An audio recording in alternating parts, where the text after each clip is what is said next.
Alright, ito mga kapatid, napakaganda nito. Basahin ho natin ha, galing ito sa Philstar.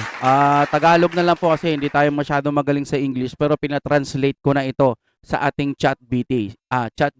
Sabi ng ganon, ulat balita Philstar, inulat ng Philstar na inatasan ng Korte Suprema si Ferdinand Marcos Jr. na magsumite ng kanyang komento sa loob ng 10 araw kaugnay ng isang petisyon na humihiling na siya ay sumailalim sa pisikal at mental na pagsusuri kabilang ang hair follicle test. Oh shit, yari siya dito mga kaibigan.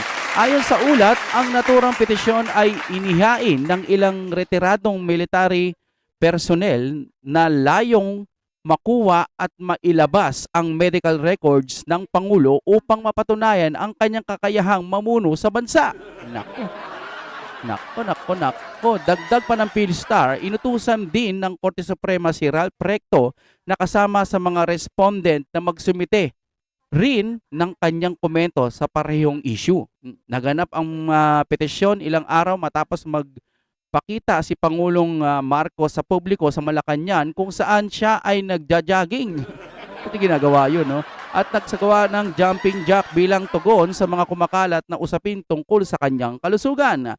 Sa hiwalay na ulat, binanggit din na ang petisyon ay kinabibilangan ng panawagan para sa drug test bilang paraan umano upang mapatunayan ang kalagayan ng Pangulo. Bagamat nauna ng tinanggihan ng Malacanang ng pangangailangang ilabas ang kanyang medical record. Ba't kasi ayaw nyo ilabas? Nasa konstitusyon naman yan. Hindi naman kayo naaway, ilabas nyo lang, di ba? Sabi ng ganon. Ba't parang ang dami nyong cheche bureche? Yun lang naman, nagtatanong lang din. Sa hiwalay na ulat, ito na nga, patuloy pang hinihintay ang magiging pahayag ng Pangulo at ng Executive Secretary hinggil sa naturang kautusan ng Korte Suprema. Sa madaling salita, pagkakaintindi ko, kinakailangan ni BBM magpa-hair follicle test at patunayan niya mismo bukod dun sa sakit niya na wala siyang karamdaman o healthy siya o kaya magaling na siya at sa hair follicle test para mapatunayan kung siya ay gumagamit o hindi. Masama po ba yun? Wala naman sigurong masama kung sakasakaling hingian ka lang ng medical certificate. Inaaway ka na ba nun pag ganun? Baka magsalita na naman si Manang Claire dito na bias ang Supreme Court. Walang masama halimbawa, okay naman ang kalusugan mo. Bakit mo kailangan pang mag-andaming mong sasabihin?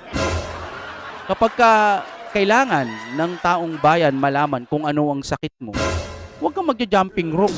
Kaya magja-jumping o magja-jogging. Ipakita mo ang medical certificate mo. Ako, sa akin lang, medyo wala ring kwenta yun. Sa akin lang naman, ito'y opinion lang naman. Kasi, yung mga ordinaryong tao nga, kayang pumunta sa Quiapo at dayain yung certificate, Di ba, no? Di ba? Yan pa kayang mga mapipera at mayayaman na inaakusahan na kumakain ng bilyong-bilyong pondo ng bayan. Sipin nyo na lang yun. Yun lang, ako'y opinion lang din naman.